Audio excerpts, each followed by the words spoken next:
Je vais continuer ma série. C'est le troisième épisode de ma série sur les 10 commandements que j'ai commencé il y a quelques semaines et qui va certainement durer encore quelques temps parce qu'il y a beaucoup de choses à dire. Et d'ailleurs, je vous préviens directement que cette prédication-ci, je vais la couper en deux parce que sinon, elle serait beaucoup trop longue. Il y a tellement de choses à dire sur ce point qu'on va aborder ensemble aujourd'hui. Mais pour nous resituer un petit peu, donc c'est la troisième prédication sur le thème des 10 commandements, du décalogue. Et la première fois, j'avais fait une introduction. La deuxième fois, on a parlé du premier et du 6e commandement, si vous vous souvenez. Je ne sais pas si tu peux afficher mon image qui est sur l'arrière-plan. Waouh, voilà. Vous avez vu que j'ai corrigé aussi les chiffres, parce que la dernière fois, il y avait des erreurs. Mais la dernière fois, on avait parlé du premier commandement et du 6e commandement, puisqu'il y a une structure dans les 10 commandements où ils vont par paire. Et la première table a des répercussions sur la seconde table. C'est un peu comme ça que Dieu a parlé dans ces 10 commandements. Et la fois dernière, on avait parlé du premier et du 6e, tu n'auras pas d'autre Dieu et tu ne commettras pas de meurtre. Et j'avais expliqué que supprimer Dieu au-dessus de soi conduit à supprimer l'autre qui est devant soi. Et j'avais pris plusieurs exemples pour vous montrer que quand on élimine Dieu au-dessus de nous, on a beaucoup plus facile à éliminer notre prochain qui est devant nous.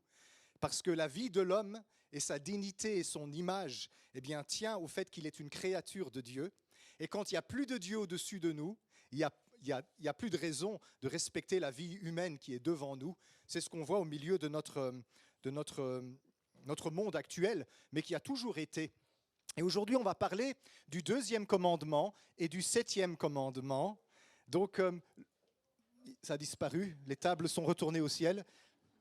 Voilà, tu ne te feras pas d'idole, tu n'auras pas d'idole et tu ne commettras pas d'adultère. Alors vous vous dites, mais il n'y a pas de rapport entre ça, vous allez voir, c'est complètement limpide quand je vais vous l'expliquer. Alors on va quand même lire les textes dans Exode au chapitre 20. On va lire les versets 4 à 6 et le verset 14. On ne va pas lire l'entièreté du chapitre à chaque fois, c'est beaucoup trop long. Exode 20, verset 4 au verset 6, et puis le verset 14. Donc c'est les 2 commandements en question que nous avons vus sur l'affiche. Donc Exode 20, verset 4 jusqu'au verset 6, et puis ensuite on va sauter au verset 14. C'est ça.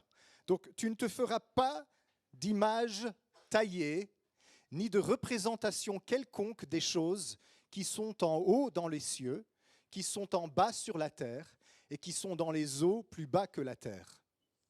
Tu ne te prosterneras point devant elles, et tu ne les serviras point, car moi, l'Éternel ton Dieu, je suis un Dieu jaloux, qui punit l'iniquité des pères sur les enfants, jusque la 3e et 4e génération de ceux qui me haïssent, et qui fait miséricorde jusqu'à 1000 générations à ceux qui m'aiment et qui gardent mes commandements.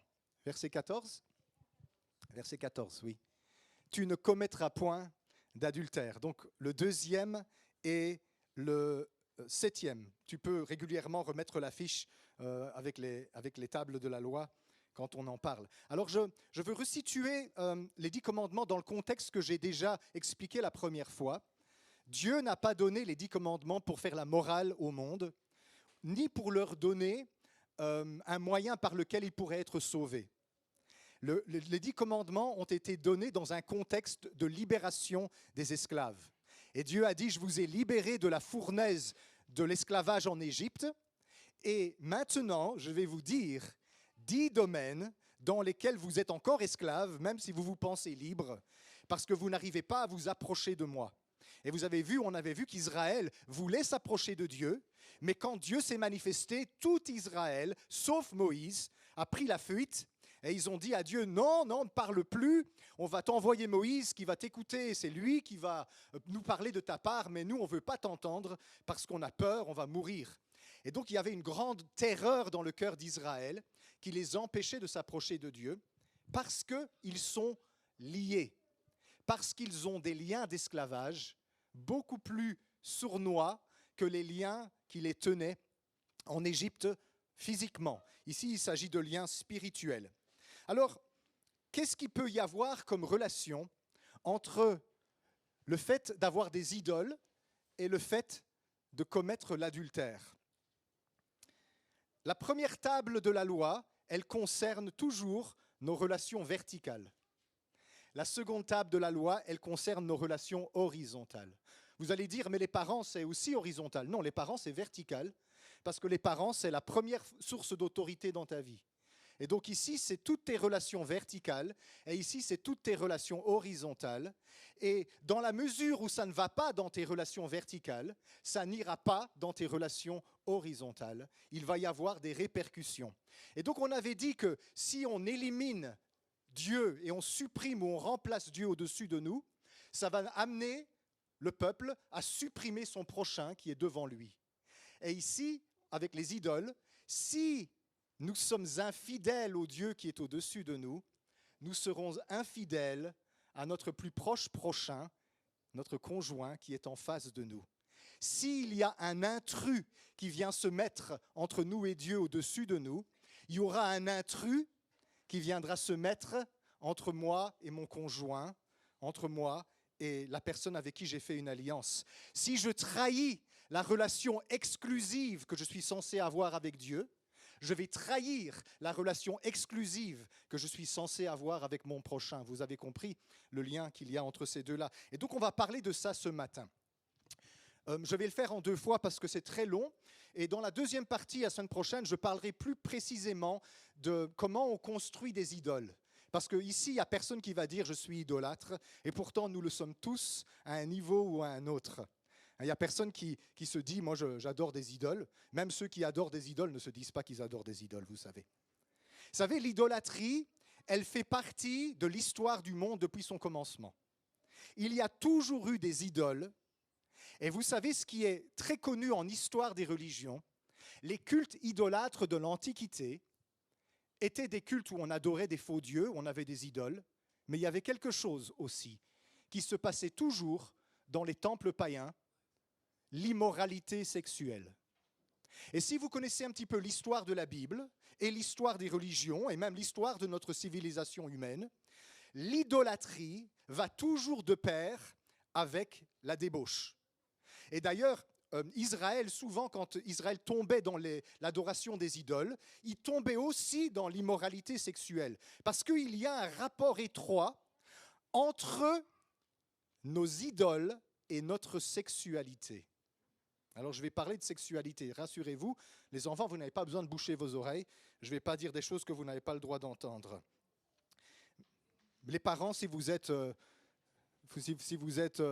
puritain, peut-être vous devez boucher vos oreilles. Il y a un rapport entre ta fidélité verticale et ta fidélité horizontale. Il y a un rapport entre dans la manière où tu es avec le Dieu avec qui tu es censé avoir une relation exclusive et comme tu es avec ton prochain, surtout ton conjoint, avec qui tu es censé avoir une relation exclusive. L'apôtre Paul développe exactement cette pensée-là dans son épître aux Romains, quand il commence à expliquer pourquoi il y a tellement de débauche à son époque parmi les Romains. Et on va lire juste quelques versets dans Romains chapitre 1er, les versets 22 au verset 27. Alors c'est le passage, si vous êtes un peu choqué facilement, mettez vos doigts dans vos oreilles, parce que dans ce passage, l'apôtre Paul, il y va vraiment très cru, très cash, mais il dénonce, vous savez, la culture romaine était une culture de débauche. Si vous avez déjà visité les ruines antiques de Crète ou de Rome, etc., vous avez remarqué que leur art est vraiment osé, pour le moins qu'on puisse dire. Nous, ma femme et moi, on a été en voyage de noces en Crète. Toutes les œuvres d'art que l'on voyait étaient pornographiques. C'était, bon, pas avec des photos d'êtres humains, mais avec des représentations malsaines de personnes qui se livrent à toutes sortes de choses. Et on se disait, mais il n'y a pas d'art normal en Crète. Mais c'est parce que les populations qui sont remplies d'idoles sont toujours aussi remplies d'immoralité. Romains 1, 22 à 27. Se vantant d'être sages, ils sont devenus fous. Bienvenue au XXIe siècle. Et ils ont changé la gloire du Dieu incorruptible en images représentant l'homme corruptible, des oiseaux, des quadrupèdes et des reptiles. Pensez aux dieux d'Égypte avec des têtes d'animaux, là. Ça, c'est l'idolâtrie. C'est pourquoi Dieu les a livrés à l'impureté selon les convoitises de leur cœur. Ainsi, ils déshonorent eux-mêmes leur propre corps, eux qui ont changé la vérité de Dieu en mensonge et qui ont adoré et servi la créature au lieu du Créateur, qui est béni éternellement. Amen. C'est pourquoi Dieu les a livrés à des passions infâmes, car leurs femmes ont changé l'usage naturel en celui qui est contre nature. Et de même, les hommes, abandonnant l'usage naturel de la femme, se sont enflammés dans leurs désirs les uns pour les autres, commettant homme avec homme des choses infâmes et recevant en eux-mêmes le salaire que mérite leur égarement. L'apôtre Paul était entouré à son époque de ce genre de choses. Vous vous souvenez, quand il est allé à Athènes, il dit même que son esprit était irrité au-dedans de lui, tellement il y avait des idoles dans tous les coins de la ville d'Athènes. Mais il n'y avait pas que des idoles, vous savez, il y avait aussi de la débauche dans tous les coins. Les Romains étaient un peuple extrêmement débauché. L'apôtre Paul nous explique dans ce texte que l'idolâtrie d'une civilisation va générer son immoralité. Parce que quand on se détourne du Créateur pour se tourner vers la créature et adorer la créature à la place du Créateur, il y a un reflet sur notre sexualité qui va venir et nous allons nous débaucher, nous pervertir et nous éloigner du modèle que Dieu avait prévu depuis le commencement. Tu ne rendras pas de culte aux idoles va générer de l'immoralité sexuelle, notamment de l'adultère. Alors, si on réfléchit un petit peu, c'est quoi l'idolâtrie? C'est quoi l'idolâtrie? L'idolâtrie, ou plutôt je vais dire une idole, c'est ce qui vient faire intrusion dans ton culte à Dieu et te détourner de lui. Quelque chose qui vient se mettre comme un intrus entre toi et Dieu pour te détourner de lui. Qu'est-ce que c'est l'adultère? L'adultère, c'est quelqu'un qui vient se mettre entre toi et ton conjoint pour te détourner de lui ou d'elle. Donc, l'idole et l'amant ou la maîtresse, les deux sont des intrus. C'est-à-dire des personnes qui viennent s'immiscer ou des choses qui viennent s'immiscer entre toi et ton Dieu, entre toi et ton conjoint, et qui détournent ton cœur de ton Dieu et qui détournent ton cœur de ton conjoint. Là, vous avez un rapport entre ces deux choses-là. C'est pour ça que dans la Bible, l'adultère est considéré comme une forme d'idolâtrie sexuelle et l'idolâtrie est considérée comme une forme d'adultère spirituel. Surtout ça, on le voit chez les prophètes. Les prophètes appellent l'idolâtrie de l'adultère spirituel. Et vous avez tout plein d'images dans la Bible où les prophètes disent à Israël, de la part de Dieu, tu étais ma fiancée, tu t'es prostituée.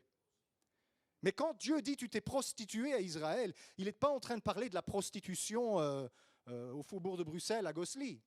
Il est en train de parler de l'idolâtrie d'Israël. Parce que pour Dieu, quand Israël se détourne de lui pour servir les idoles, eh bien pour Dieu, c'est comme une trahison, comme un adultère, comme une infidélité. Je vais donner deux exemples. Osée, dans l'Ancien Testament, Romina, Osée chapitre 4, verset 12, juste un verset, où le prophète Osée, lui, il sait de quoi il parle. Vous vous souvenez du pauvre prophète Osée?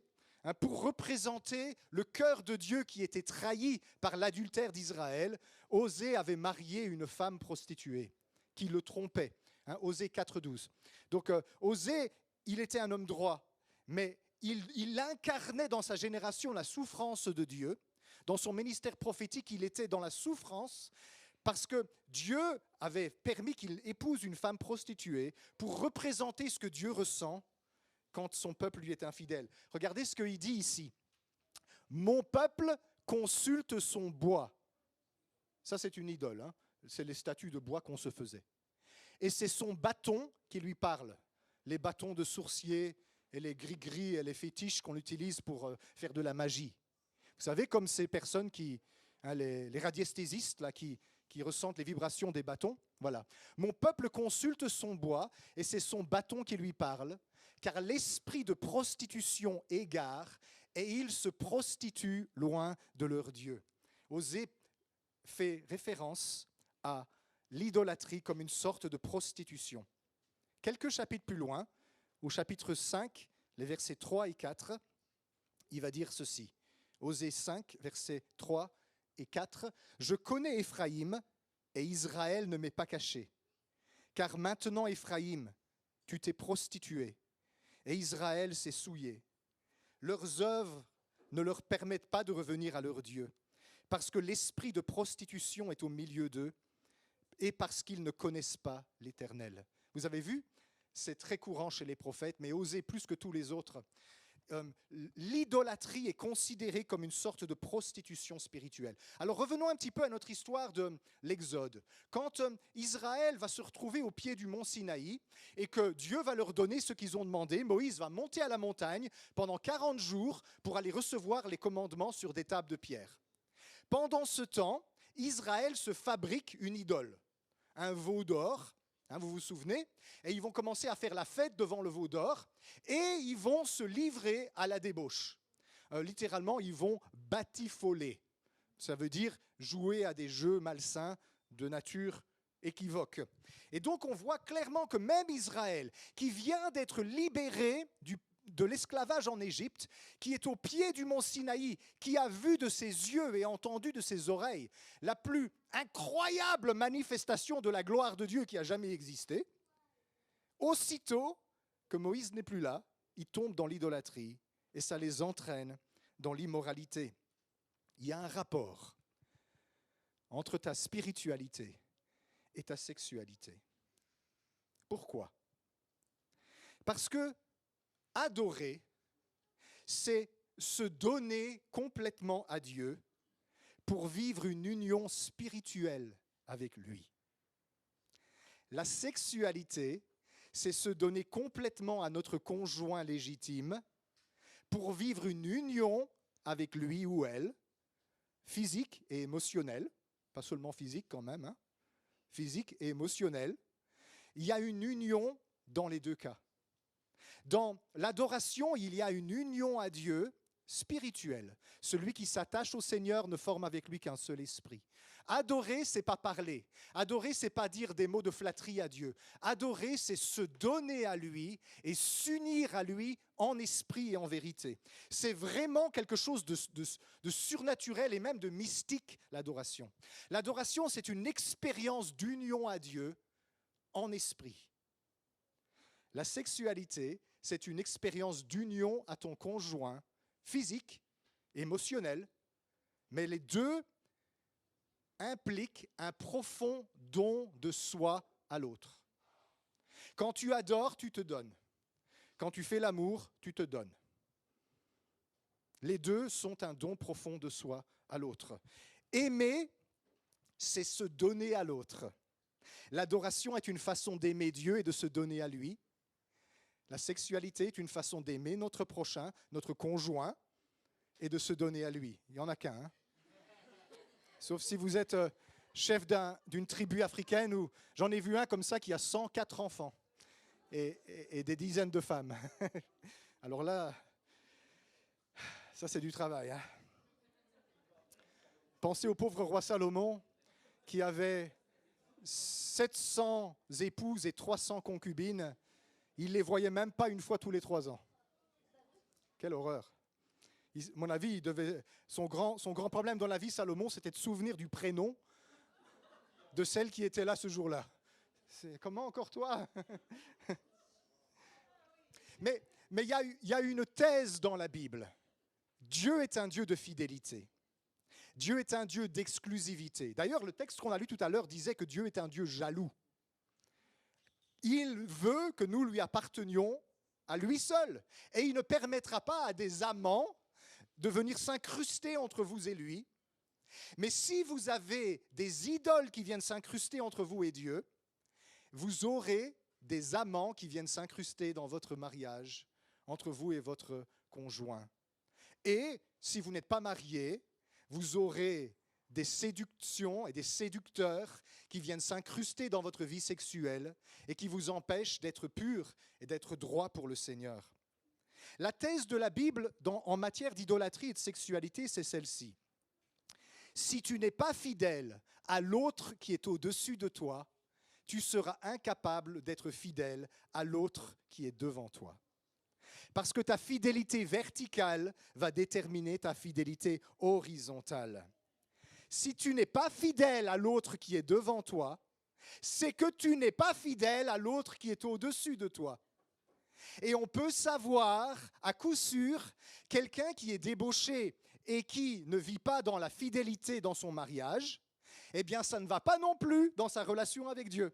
Si ça ne va pas dans ta relation avec ta femme, ça ne va pas dans ta relation avec Dieu. Si tu es infidèle dans ta relation avec ton mari, tu es infidèle dans ta relation avec Dieu. Même si tu ne t'en rends pas compte, parce que mes amis, les idoles sont parfois très subtiles. Les idoles, on ne pense pas en avoir. Personne ne pense qu'il a des idoles. Mais je vais vous dire, quand on aura terminé ce troisième message qui va être en 2 parties, je le répète, on saura tous que nous avons tous des idoles à abattre dans notre vie et qui sont là à parasiter notre relation avec le Seigneur. Il y a un rapport étroit entre ta spiritualité et ta sexualité. Et si donc il y a des idoles entre moi et le Seigneur, il y aura très facilement des maîtresses qui viendront s'incruster entre moi et ma femme. Pourquoi ? Parce que si j'ai des idoles dans ma vie, je suis en train de trahir une relation exclusive entre moi et le Seigneur. Ça sera beaucoup plus facile de trahir la relation exclusive qu'il y a entre moi et mon épouse. Ça peut être des idoles en dur, des idoles tangibles, ou des idoles subtiles. Ça peut être des amants ou des maîtresses en chair et en os, ou des amants ou des maîtresses virtuelles aussi.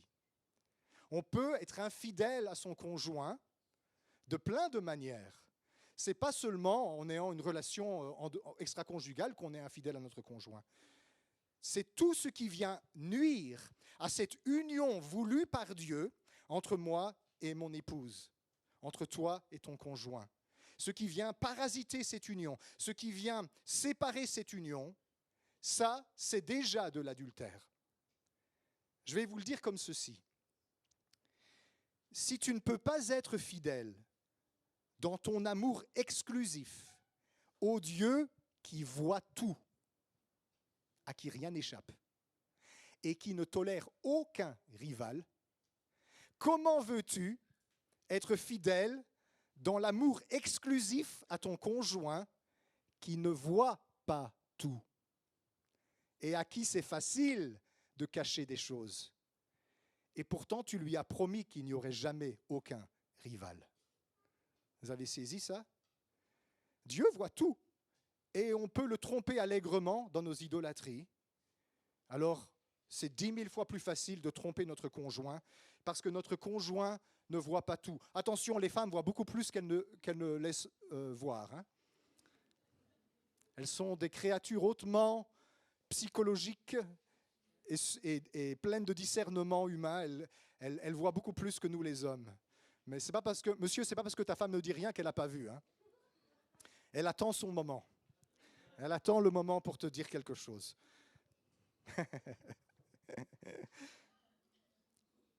Si tu vois un chrétien qui est infidèle à son conjoint, tu sais à coup sûr qu'il est infidèle à son Dieu. Tout ça, c'est basé sur le sens des 10 commandements. Comment peux-tu prétendre que tu aimes ton prochain que tu vois si déjà tu n'aimes pas le Dieu que tu ne vois pas? La première table va toujours se répercuter sur la seconde table. Alors qu'est-ce que c'est l'intention de Dieu quand il vient révéler ceci? Il est en train de le révéler. Il faut que vous approchiez de moi exclusivement, sans rival, sans idole, sans intermédiaire, sans obstacle entre nous. Je vous invite à monter à la montagne vers le tout autre qui est au-dessus de vous, cet être infiniment merveilleux et admirable qu'est Dieu. et de vous donner complètement à lui dans l'adoration, sans compromis, sans fausseté, sans hypocrisie.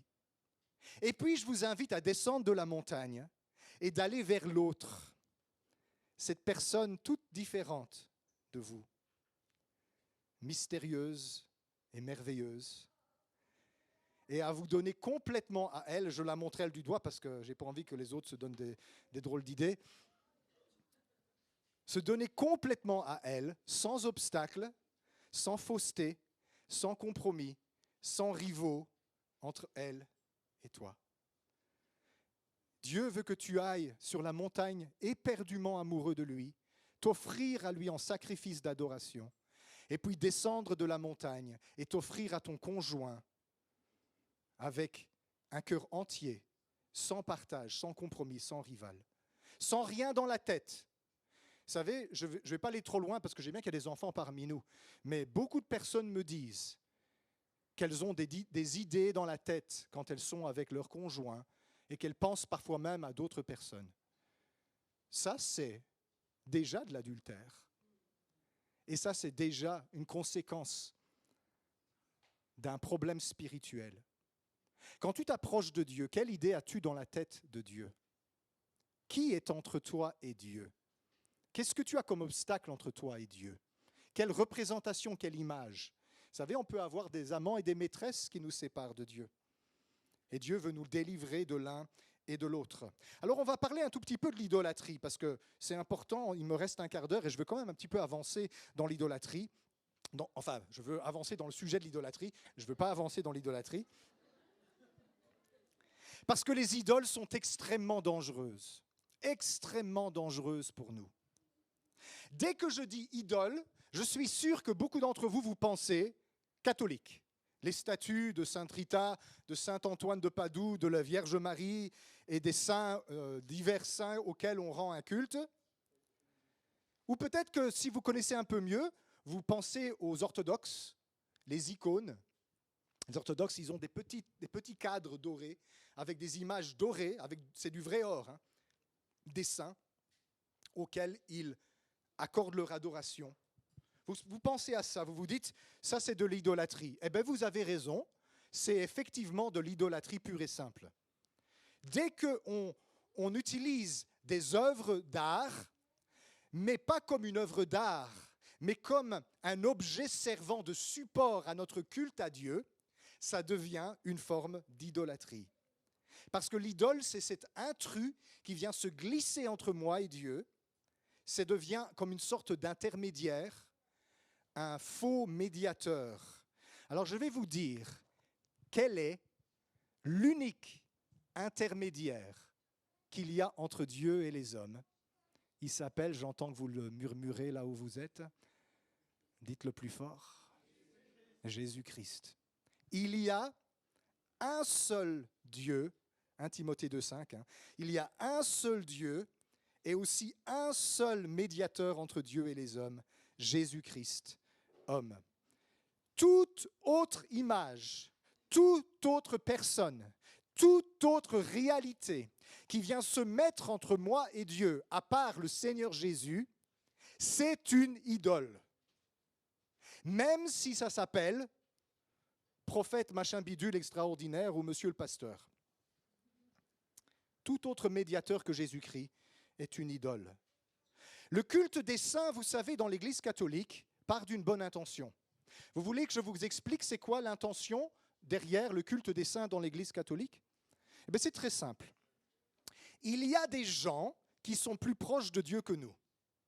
Ils l'ont démontré amplement par la vie qu'ils ont menée. Ils ont mené une vie chrétienne exemplaire. Et donc, on sait par leur vie qu'ils sont des gens très proches de Dieu.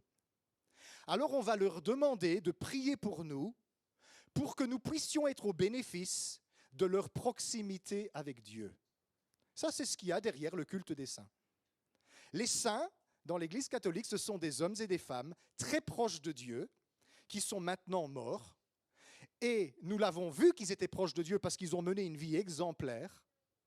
Et donc, on s'approche d'eux pour leur dire « Prie pour moi, Antoine de Padoue ».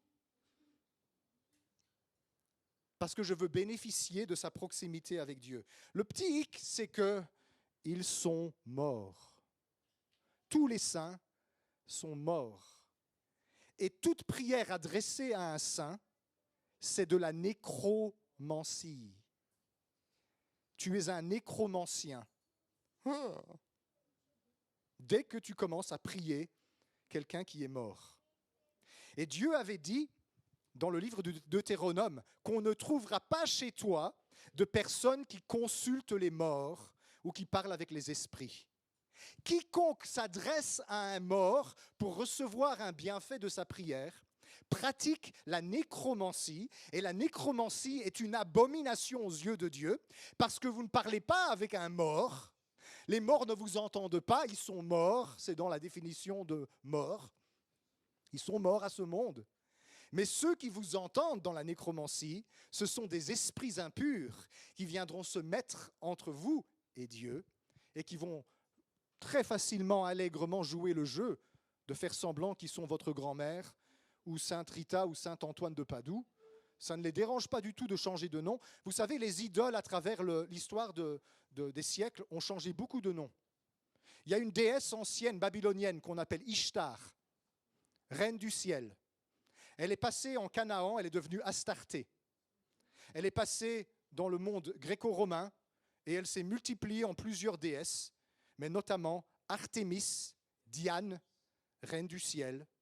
Et quand l'Église catholique a rencontré le culte d'Artémis Diane, ne sachant pas la déloger, ils ont dit « changez rien, on va l'appeler Marie ». Et on va même lui donner les titres, reine du ciel. Et donc, les gens qui prient la Vierge Marie pensent prier une sainte, la mère de Jésus, mais en fait, ils sont en train d'entretenir un ancien culte démoniaque à Artémis Diane, à Astarté, dont on parle dans la Bible, et à Ishtar, la déesse babylonienne, qui est derrière tout ça, et qui s'appelait la reine du ciel. Et alors vous dites « je vous salue Marie ». Oui, et derrière, il y a Ishtar qui dit « Coucou, c'est moi ». Tout ce que tu adores a un pouvoir sur toi. Et tu es en train de donner un pouvoir à un Dieu païen. Marie, je ne vais même pas dire la Vierge Marie, parce que dès lors qu'un bébé est né, il n'y a plus de virginité. Et puis, Jésus, il a des frères et sœurs, quoi qu'en dise le catéchisme catholique. Il a plusieurs frères et plusieurs sœurs. L'Évangile dit, ce n'est pas des cousins, c'est des frères et sœurs. Marie, Joseph ne connut point Marie jusqu'à ce qu'elle ait mis au monde son premier-né. Alors Joseph, il a déjà beaucoup souffert. Vous n'allez pas me dire qu'il en plus était marié avec Marie, qu'il a dû rester célibataire jusqu'à la fin. Hein. Allez, le premier commandement de Dieu, c'est multipliez-vous. Oui, Marie a eu d'autres enfants, donc pas la Vierge Marie. Mais Marie, la mère de Jésus, est morte. Non, elle n'a pas été montée au ciel dans une assomption, elle est morte. Elle est auprès de Dieu et elle se repose de ses œuvres et elle ressuscitera le dernier jour et elle n'entend rien de tout ce qu'on lui prie. Parce que les morts n'entendent pas, les morts n'ont plus aucune part à tout ce qui se produit sous ce soleil. Heureusement, parce que allez, imaginez, vous avez travaillé toute votre vie avec votre petit salaire d'ouvrier et vous avez acheté une maison et puis vous mourrez et vos enfants en héritent. Et en 6 mois, elle est vendue. Je pense que vous n'allez pas vous reposer dans votre repos éternel. Hein. Vous allez les regarder, vous allez dire, j'ai trimé toute ma vie pour acheter cette baraque. Tu l'as déjà vendue, tu es parti en vacances au Club Med avec l'argent.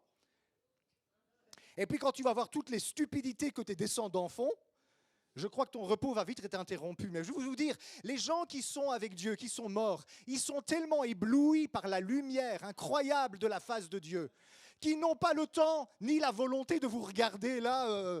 Qu'est-ce qu'il fait, mon petit fils là maintenant? Non, il est devant la face du Seigneur, s'il connaît le Seigneur. Il est devant la gloire de Dieu et la Bible, elle dit, il se repose de ses œuvres. Il n'a plus aucune part à tout ce qui se passe sous ce ciel.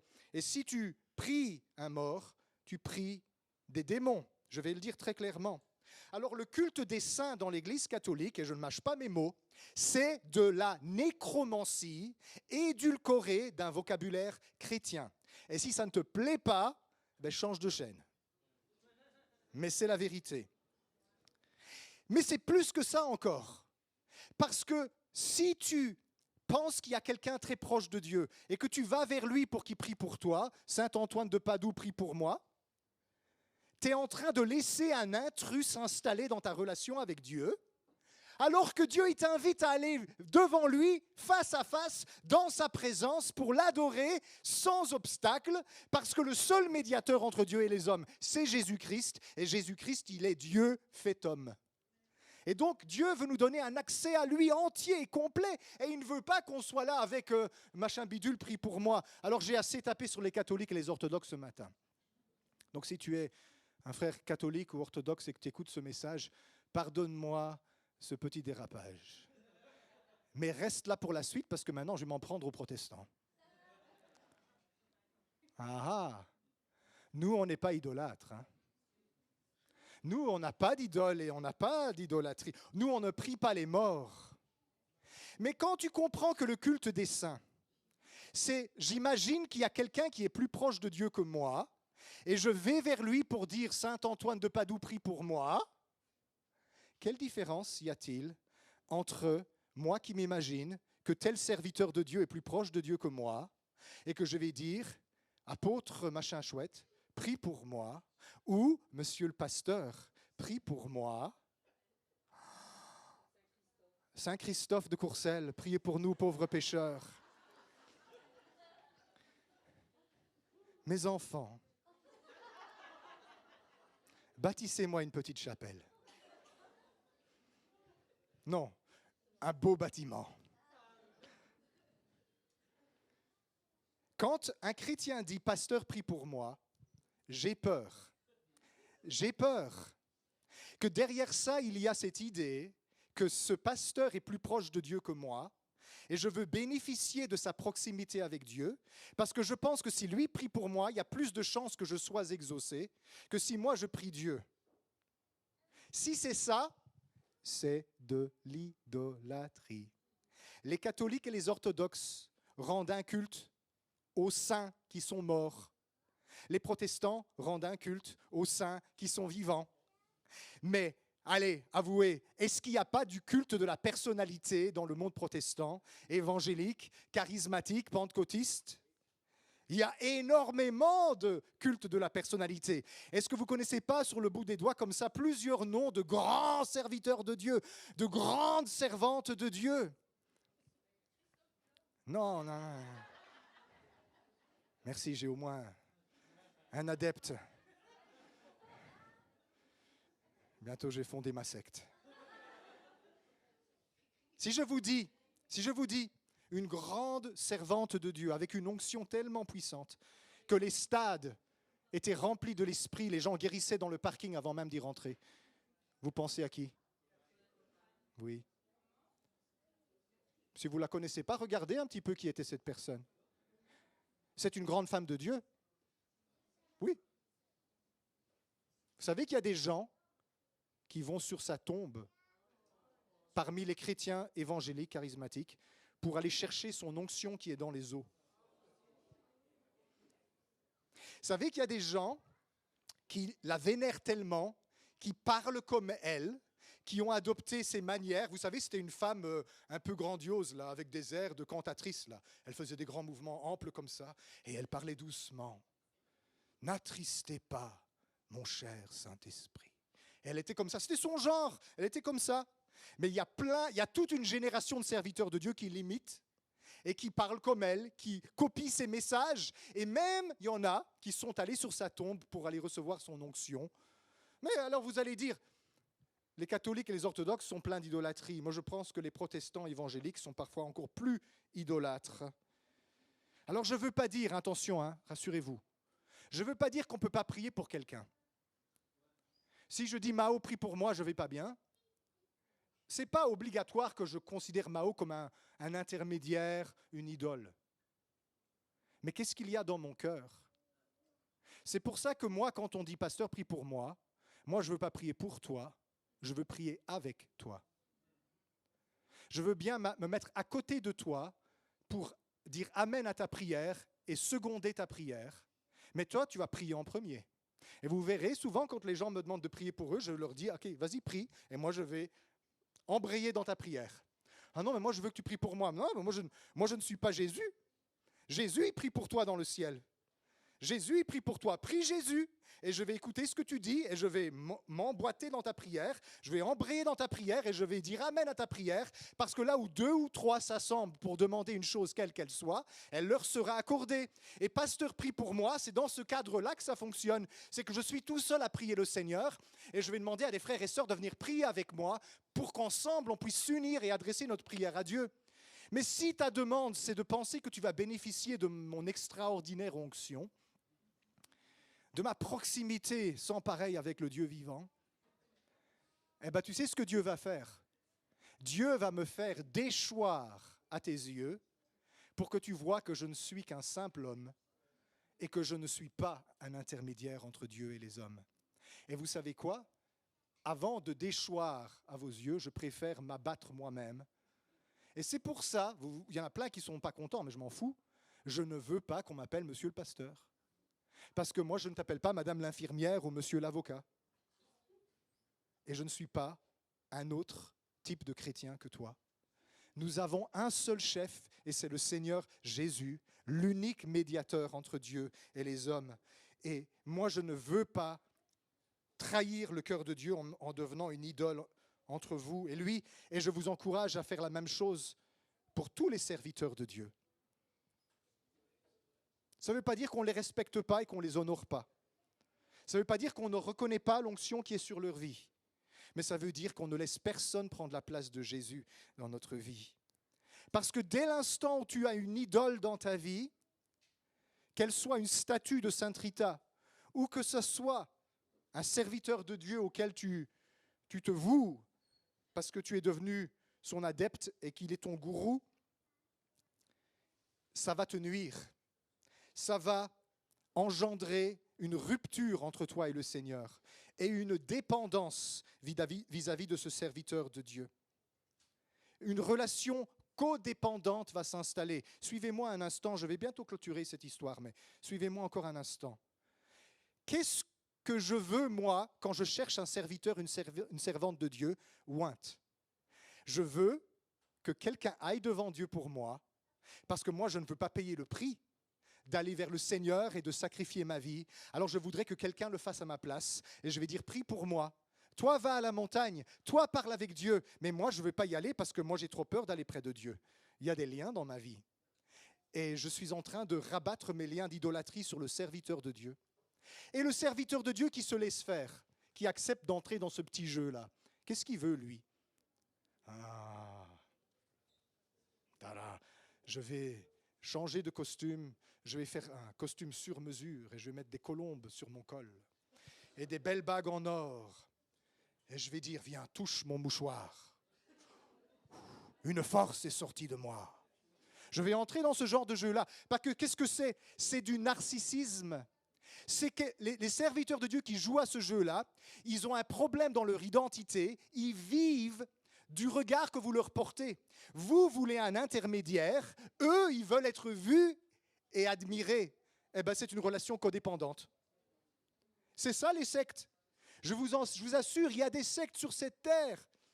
Mais complètement, je passerai un jour un petit moment à vous expliquer les choses que l'on fait dans ces sectes-là, parce qu'il y a une relation codépendante qui s'est installée entre le gourou et l'adepte. Moi, je veux un gourou, le gourou veut des adeptes.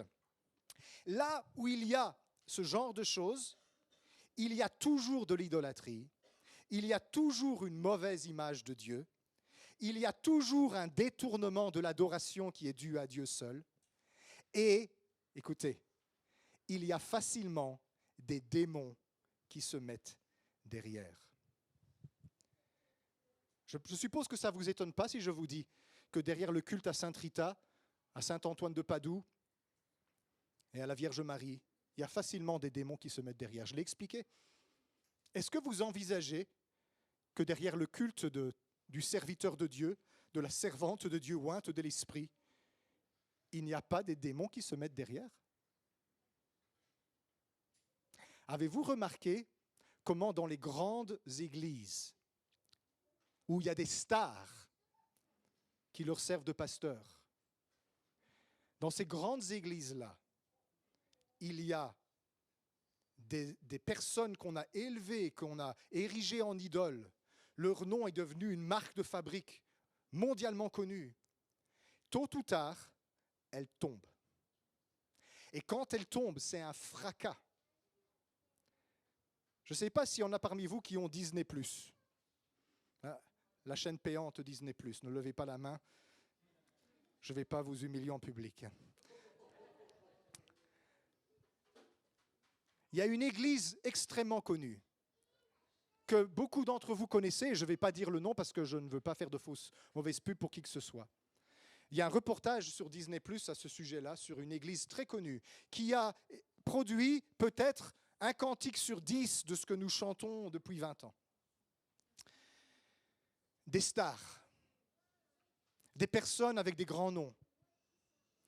Vous savez ce qui se passe dans ces églises-là? Énormément d'abus sexuels, énormément de relations inappropriées avec les membres, énormément d'adultère et même des viols. Et qu'est-ce qui se passe quand c'est découvert? On change le violeur de place, on couvre, on étouffe, on fait un peu de discipline en interne, mais surtout, on ne va pas l'exposer. Mais la victime, qu'est-ce qu'on va faire avec la victime? Va-t'en, parce que tu gênes l'Église, et on va jeter les victimes dehors de l'Église. Alors, vous avez vu, ces dernières années, ça a éclaboussé partout.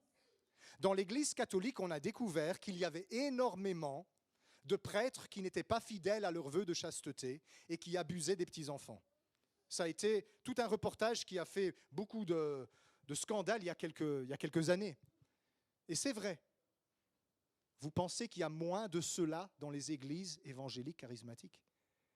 Laissez-moi vous dire, il y en a tout autant, si pas plus. Parce que dans l'Église catholique, il y a au moins des structures d'autorité qui essayent de reprendre et de corriger ces choses-là. Dans les églises charismatiques, le responsable de l'église charismatique, il est le pape, il fait ce qu'il veut, et quand vous le dérangez, vous le dénoncez, il vous met à la porte. C'est comme ça que ça marche. Alors, je vous avertis sur ces choses-là, parce que c'est réel. Là où il y a de l'idolâtrie, où il y a des hommes et des femmes de Dieu qui s'érigent en idoles, en intermédiaires entre Dieu et les hommes, il va automatiquement y avoir des relations sexuelles inappropriées, des relations amoureuses inappropriées, des viols, des abus sexuels, des choses qui ne sont pas nettes et qui vont être cachées.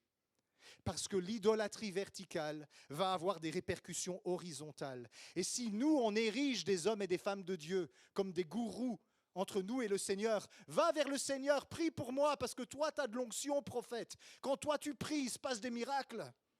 Tu ne te rends pas compte que tu es en train de lui préparer une grande chute, parce que tu es en train de l'élever et de faire de lui une idole. Et l'idolâtrie va conduire à l'immoralité. C'est dangereux, mes amis. C'est dangereux. Et tout ça, ça se cache derrière ce désir de se faire appeler Monsieur le pasteur. Jésus a dit, n'appelez personne sur la terre rabbi, maître, enseignant. Il aurait dû rajouter pasteur, parce qu'à son époque, ça ne se disait pas. Papa pasteur même, qu'on me dit parfois. Excuse-moi, je ne t'ai jamais engendré. D'autant plus que tu es plus vieux que moi, alors ça serait vraiment étrange. Papa pasteur. Oh, papa pasteur. C'est un culte de la personnalité. Et derrière les cultes de la personnalité se mettent des démons. Et les démons détournent l'adoration qui est due à Dieu seul et la transforment en immoralité et la transforment en perversité. Il y a des démons derrière. Et le Seigneur veut nous libérer de ça. Je vais continuer la semaine prochaine sur ça, mais parce que c'est subtil l'idolâtrie. Il y a des démons qui se glissent aussitôt qu'il y a quelqu'un qui se met entre toi et Jésus. Alors, s'il te plaît, arrête avec Angela prie pour moi, Séverine prie pour moi, Mao prie pour moi, Franca prie pour moi, Suzy prie pour moi. Si tu n'as pas déjà été voir Jésus avant. et que Jésus t'a dit, demande à Suzy de prier avec toi, demande à Angela de prier avec toi, demande à Séverine de prier avec toi, demande à Mao de prier avec toi. Arrête avec ça. Parce que qu'est-ce que tu es en train de faire? Tu es en train d'élever Angela, Séverine, Suzy, Mao et moi et tous les autres. Tu es en train de nous élever comme des intermédiaires entre Dieu et les hommes. Alors ça nous fait du bien pour notre estime de soi. Ah, les gens pensent que je suis proche de Dieu. Ouais. La chute suit l'orgueil. L'orgueil précède la chute. Et qu'est-ce que ça fait? Ça permet à des esprits impurs de venir se mettre entre toi et Dieu, entre moi et Dieu qui accepte ce genre de choses. Et nous ne nous rendons pas compte que l'adoration qui doit être jalousement gardée pour le Dieu unique est en train d'être détournée vers des autres sources d'attention, vers des autres idoles. Et si nous laissons ça s'installer dans l'Église, l'immoralité sexuelle va être la conséquence. L'immoralité sort de l'idolâtrie. L'esprit d'idolâtrie prostitue. Les deux vont ensemble. Et dans nos églises, et je dis ça, j'espère que ce message, il ira partout parce que je crois que c'est vraiment important.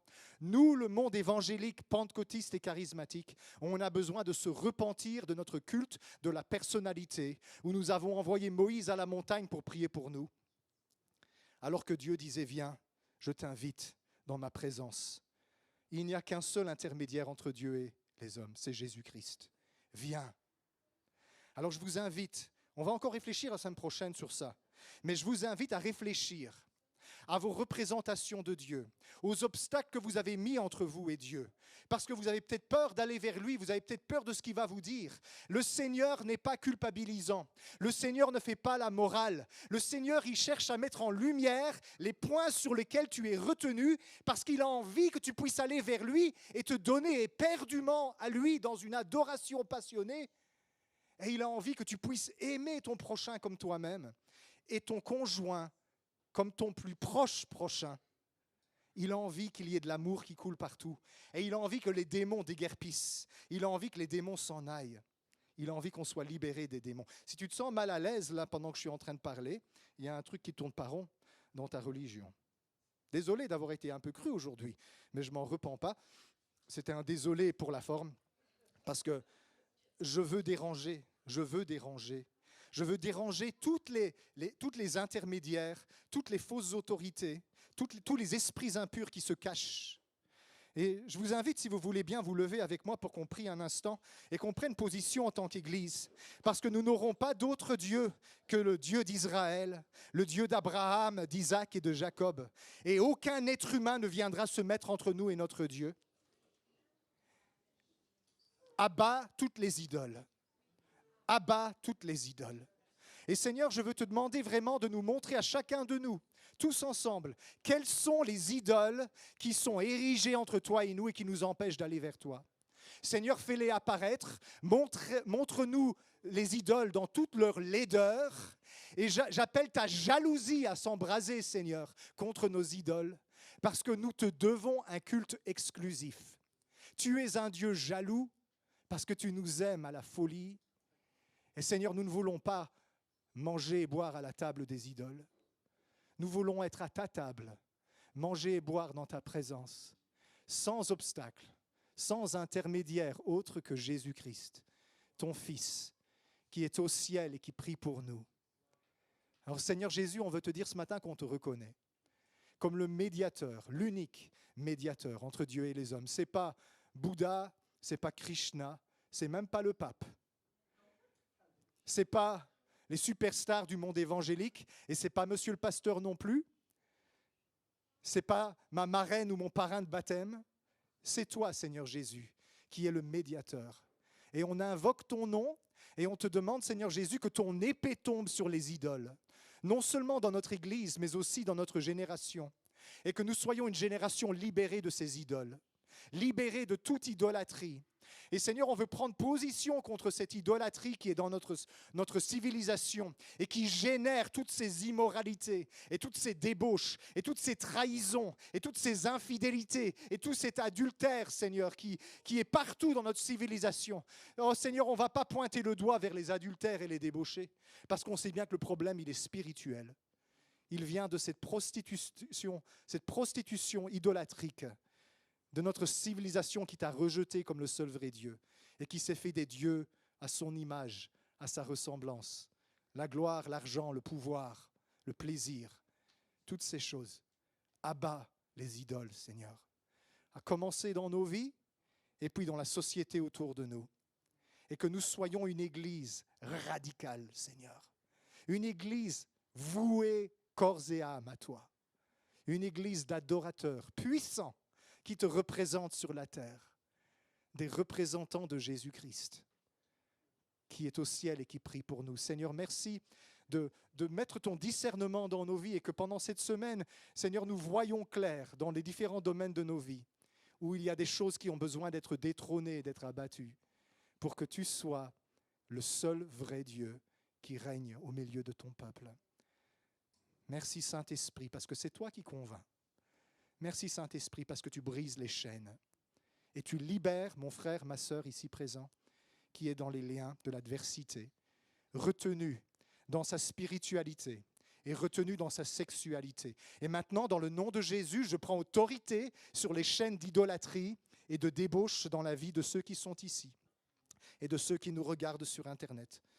Je prends autorité sur cet esprit de prostitution idolâtrique qui attache les cœurs aux idoles et qui fait dévier, déraper leur sexualité vers des choses qui ne sont pas saines et qui ne sont pas à la gloire de Dieu. Au nom de Jésus, que ces chaînes tombent maintenant. Et mon frère, ma sœur, que tu sois libéré de cette emprise que l'adversaire a sur toi depuis si longtemps. Une personne qui est tout le temps tourmentée dans son sommeil. Ses rêves sont pollués par des images obscènes. Au nom de Jésus, je brise ça maintenant. Dans le nom de Jésus. Au nom de Jésus, ça lâche. Ça lâche. Ça lâche. Parce que tous ces serpents ont été vaincus par la victoire de Jésus à la croix. Alors on a commencé cette réunion en disant « Diable, le sang de Christ est contre toi ». Et on la termine en disant pareil. « Diable, le sang de Christ est contre toi ». Encore une fois. « Diable, le sang de Christ est contre toi ». Amen. Amen. Merci Seigneur de libérer. Merci Seigneur de briser les chaînes et d'affranchir les captifs que nous sommes pour qu'on puisse aller vers toi dans une adoration passionnée, sans rien qui nous retienne. Au nom de Jésus. Amen.